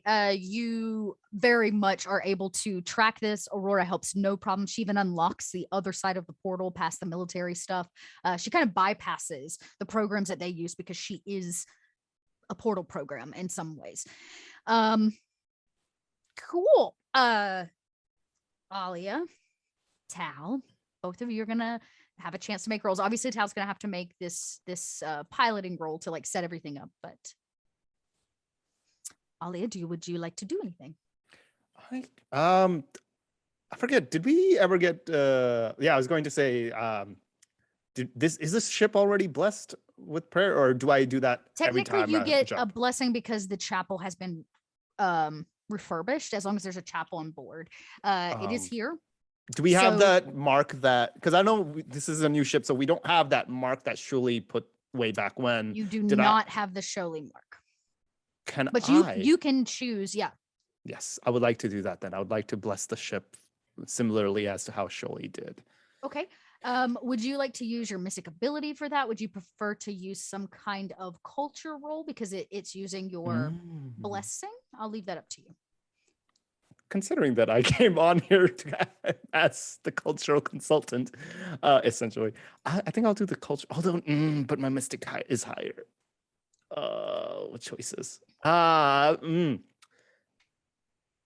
feel like. Sorry. Go. Oh, well, that was weird. That was it. It was just my sneeze. My blessing. Oh, I just realized why I'm hearing an echo. Never mind. There we go. Anyways, I think I'll do Mystic. I feel like Mystic seems. No, I'll do Culture. Culture it is. There we go. Yay! Another critical success. Alia, what is your prayer? How do you bless this vessel? I think it's just based off of, at this point, it's not so much me adding mystical powers to it, but a certain level of inscriptions based off of my cultural knowledge of all the research I've done. And so the combination of runes, I feel, are the type that attracts good luck, attracts a sort of, safe travel, sort of a energy to the ship. And it's kind of naturally there. I feel like if I used mystic power, I would have to constantly be the one powering it, but it's self-powered. So therefore, I think that's how it would work. So, and I would inscribe this. I think I would like to actually inscribe this on Tal's wheel, on the steering wheel, like right underneath, or part of the dashboard, console. essentially. Yeah, the console. Yeah. Okay. Yeah, you go in there, imagine with some kind of blade or knife, and carve this symbol as you say your prayer and your blessing. And the Lady of Tears, that's your icon, right? Yes. Yeah, the Lady of Tears hears you, and she answers by blessing the ship for the remainder of this trip.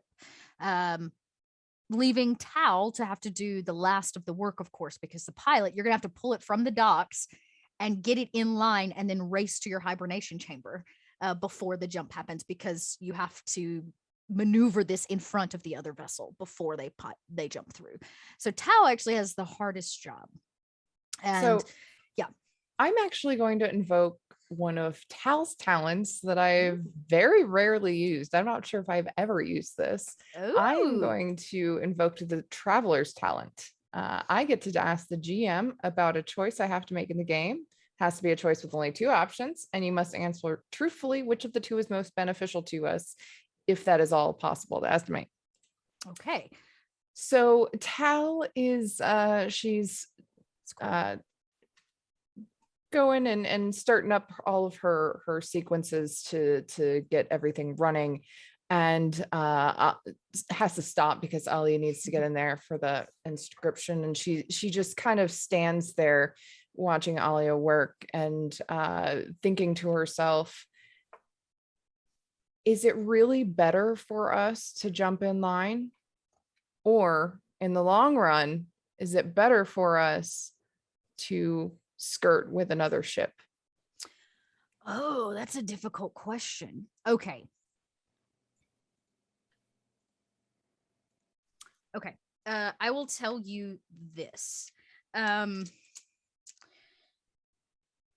If you skirt with another ship, okay, so that's a hard question. All right, so if you choose to cut in line, you have to make the piloting roll to jump in front of them, which is not going to be hard because you're already getting a +2 to it for both the blessing and for the blessing on having the chapel on board. So the piloting roll will be relatively easy. If you go that route, you have to race to the hibernation chamber, which is actually a dexterity check because you have to get it all together and put yourself in before the jump happens and you're still trying to beat them. So the hard roll is probably not the piloting roll. It's the dexterity check to hope that you make it to hibernation before the jump is made. Because if you don't, bad things could happen to Tau to ride through the portal to the other side. If you choose to ride in the wake, you only have to make the piloting check. Like basically set it on autopilot to ride in their wake, but you take a -2. So you basically negate the 2 blessings. But you don't have to make a dex check for hibernation. Yeah. And story-wise, they would probably be able to tell the difference between ships and know that someone came in instead. If you trail them, if you do like ride in their wake, you have a lot more stealth because you're coming behind a massive military vessel. You're less likely to be seen. If you go the other route and cut one off, they are definitely going to know you did it, but they can't follow you through. It's gonna be a while before they can follow you through. So when you get to the other side, you're gonna have to hide.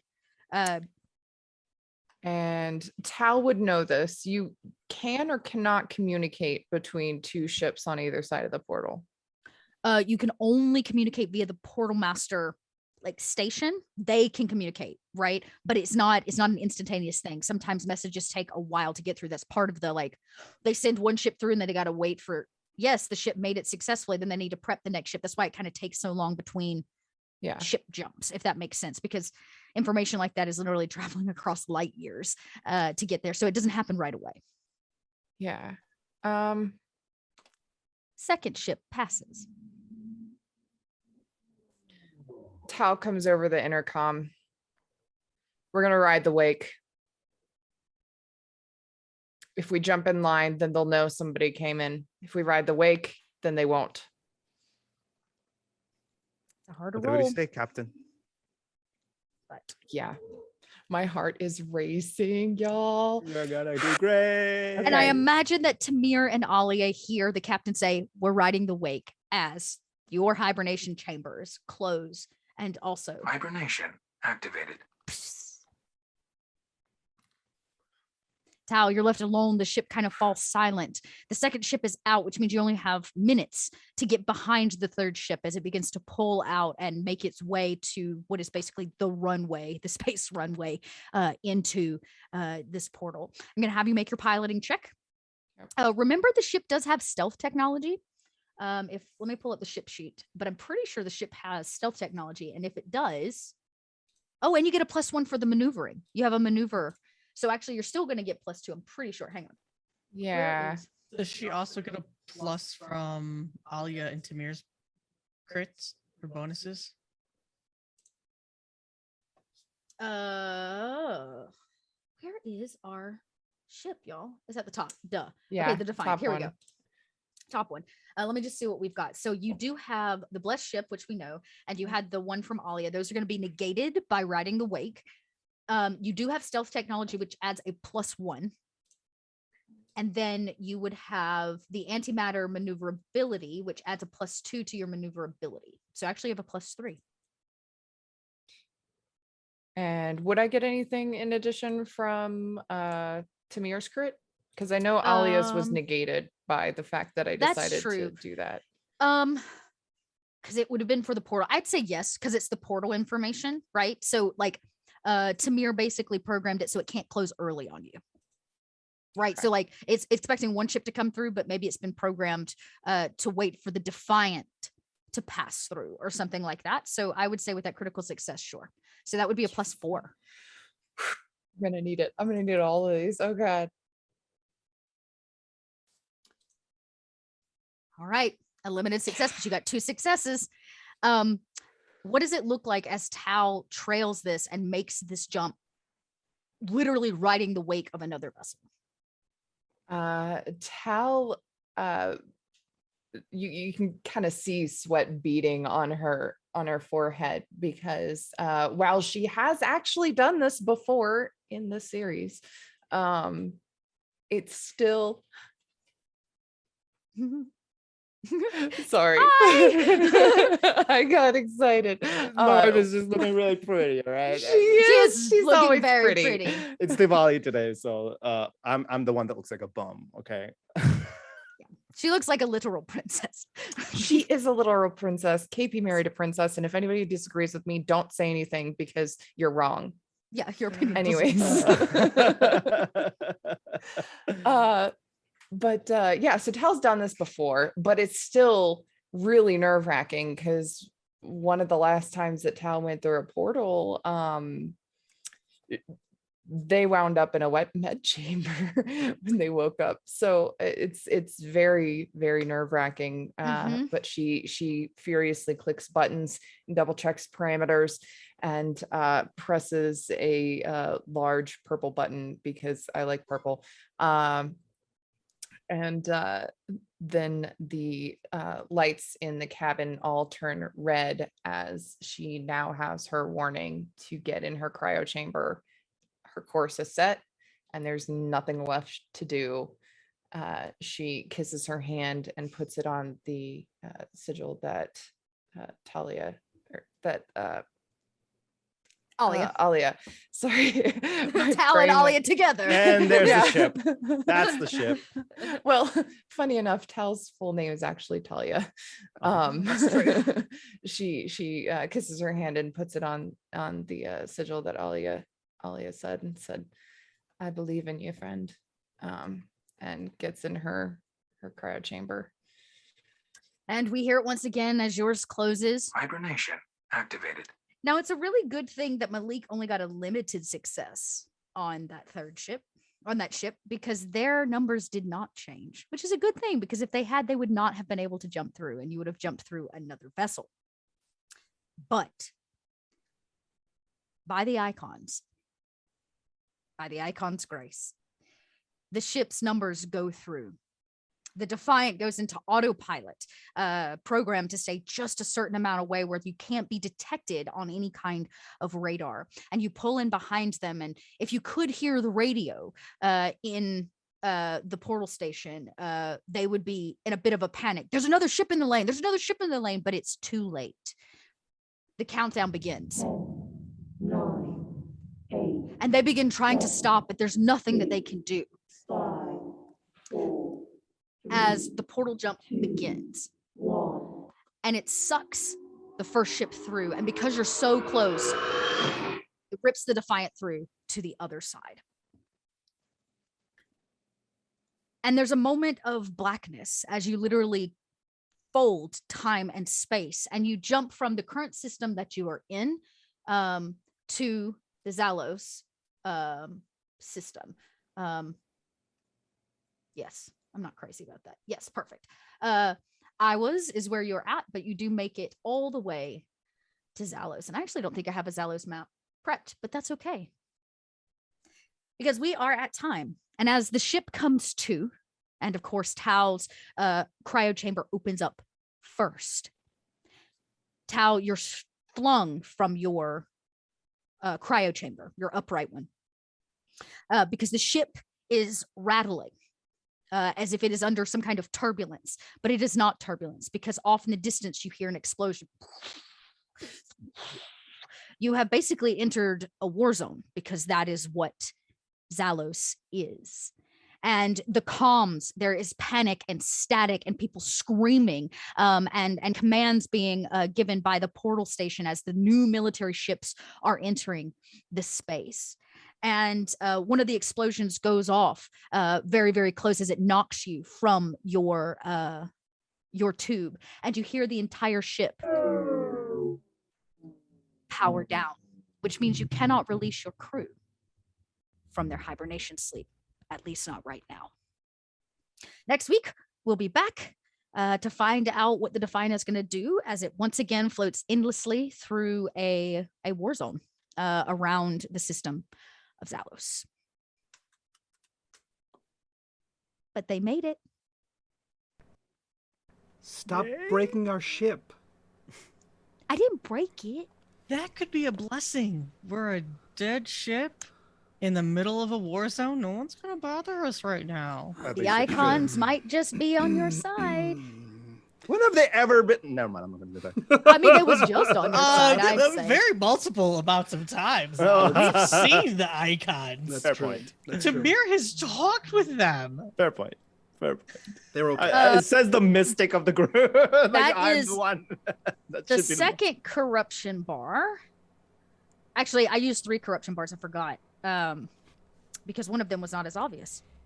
One of them was used by Josie, which you won't get to see happen until next week. She did inform some friends of some gifted folk headed to Zalos. The second one was used. What did I use it for? Something horrible. I can't remember. And then the jump, the explosion of power. Mike now has a boyfriend. No. Oh yeah. Tamir now has a boyfriend. That's right. Tamir Very now different. has a very, very confused boyfriend who's very worried because the Defiant left in quite a hurry. Yeah, we have one more to use thanks to Snow Dogs there at the end bringing us home. And we'll have to figure out what happens with that last corruption next week.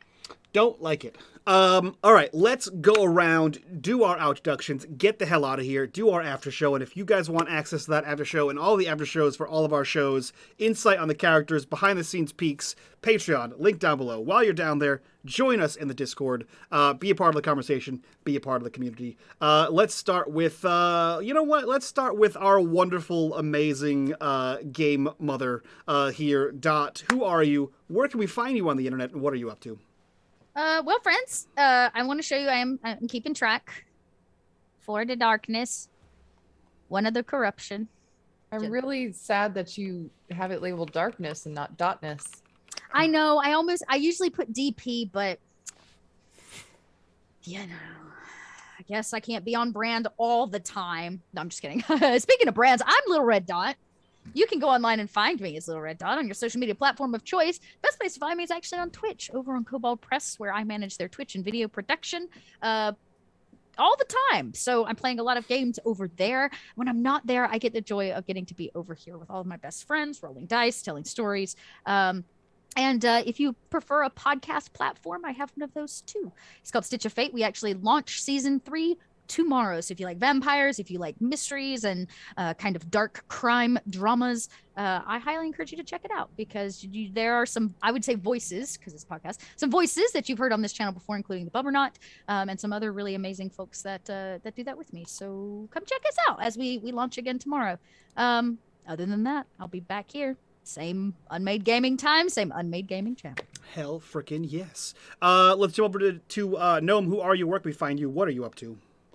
Yo, what's up, everybody? My name's Gnome. You can find me on Twitch, Twitter, Instagram, and TikTok at nomadic. I do TTRPG things at TTRPG Spaces. Lots of space action. I only do space, it seems, these days, and that's okay because I love it. You know, instead of plugging my own stuff, I want to take a moment to say thank you to each of you for showing your beautiful faces here and for telling. I'm so sad that this is going to be the end of Void. But if y'all want to get that little kid space feel back in your hearts, December 18th is when we as mankind launches the next iteration of the Hubble spacecraft. Ooh. We are launching the James Webb Telescope, which arguably, supposedly, will be able to see the potential existence of atmosphere and life on other planets outside of our galaxy. This is huge. This is momentous. I would love for you all to watch, to learn, and to look up at the skies, because there's so much. When does that happen? More out there. December 18th. Are we gonna be here? Are we gonna be here? I don't know. I don't know what time. No, I gotta that's go a figure out what Saturday. time. That's a Saturday. Never mind. Okay. Maybe we need a viewing party. I'm feeling a we viewing can party be. coming. Great. I'm gonna cry. I've already like bawled my eyes. I'm gonna cry too because the we're going into progression of space and that this. freaks me out. I'm here for that. I'm here for that. Yeah, so that's what I'm plugging. Perfect. I will toss it over to Aris. Who are you? Where can we find you on the internet? What are you up to? Hello, I'm Eris Savad. Pronouns are she, her. I do a lot of stuff. I make a lot of jewelry and gaming accessories. Right now, I have a sale on all my pumpkin and web themed jewelry. It's all 20% off. I have custom hobby accessories available in my shop at erisavad.com. You can find me hanging out with Gnome most Monday, Wednesday, and Fridays, but not tomorrow because we got way too much stuff to do in the next 24 hours. And I guess you can find me here on Tuesday nights as well, starting next week. But I'll let you plug that since it's your channel. But yeah, That's fine. Also, if you want to help me get a cat, I currently have a coffee goal to pay the leasing fees to get a cat. Jesus. And that's just a thing on the side. Okay. That might take the cake for the weirdest plug in the 6 and change years of unMadeGaming. If you want to help me get a cat, look, check out my link. Pussy. Yo, your girl wants a cat. Link in bio. Does not Josie have enough approves. pussy in it. We Yeah, need Josie more. approves. Josie approves. KP, I'd like to say save us, but it can only get worse. Please, KP, who are you? Where can we find the you? assumption? Hold up. What? I've seen your Twitter. Who are you? Where can we find you? And what are you up to? Shit, man. Way to shut me down like that. Goddamn. Welcome back, baby. Pain. Good pain. I'll deal with it. Hello, everyone. My name is KP, also known as KP11 Studios on all your social medias. I'm on Twitch, Twitter, Instagram, all of them. And I do a lot of different things. I'm primarily a photographer. I do cosplay and portrait photography. If any of that interests you, check my Instagram out. I also post a lot on my Twitter. I get to play amazing games and tell stories like these amazing people with, at this table. I'm so happy to be back on Void. Y'all, you don't know how much this game means to me and how much these people mean to me, and getting to play with them again makes me so happy.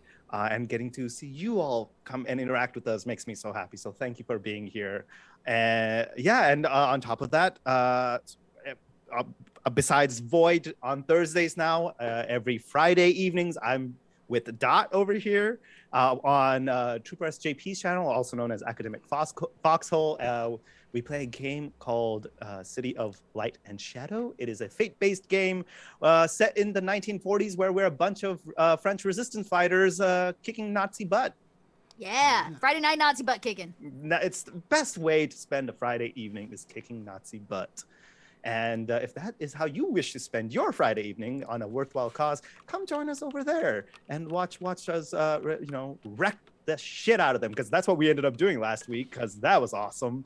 So that's that. And then, as Eris has mentioned, something else is a brew starting next Tuesday that I also will be a part of, which I'm super excited for.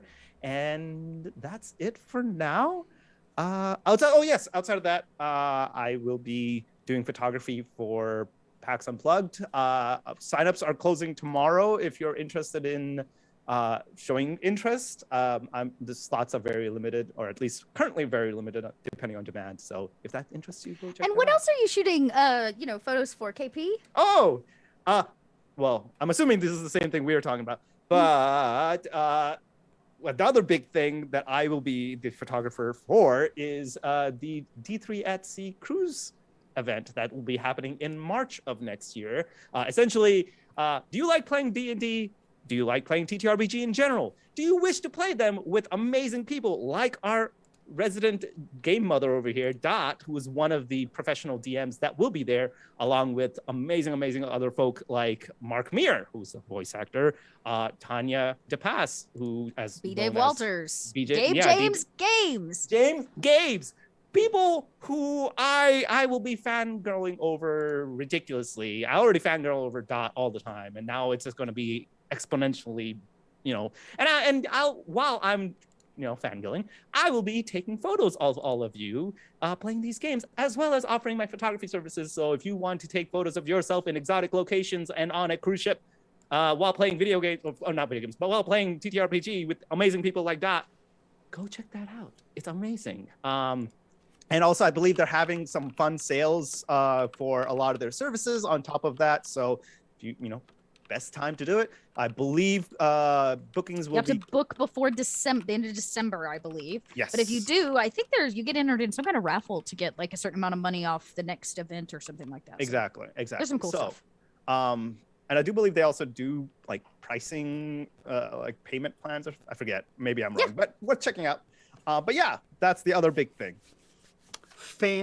Freaking-tastic. Yeah, as most people said, everyone here besides Dot, because she's too busy or doesn't like us, I don't know, I can't figure out which one, will be here on Tuesday for Glenbrook Unhallowed, which is a Tales from the Loop campaign GM'd by me in a homebrew setting, written by me, that you can go get over on Drive-Thru RPG, because I put it there myself, because it was me. Also, my community yelled at me for months to do it, so me. That being said, we're out of here. I'm gonna do a fun special little raid here. We're gonna go raid Mushroom, not a tabletop streamer, does play tabletop games, but is my cousin. So go say hey. Pretty cool. They're playing Minecraft, which Joey loves, so he'll watch that for hours. So I got another cousin. Perfect. And you got another Minecraft? cousin. We're Play best friends. Minecraft. Be best friends. All right. Hey, bye we gotta everyone. play Minecraft. Okay, bye. We'll see you next week. Bye bye. Bye.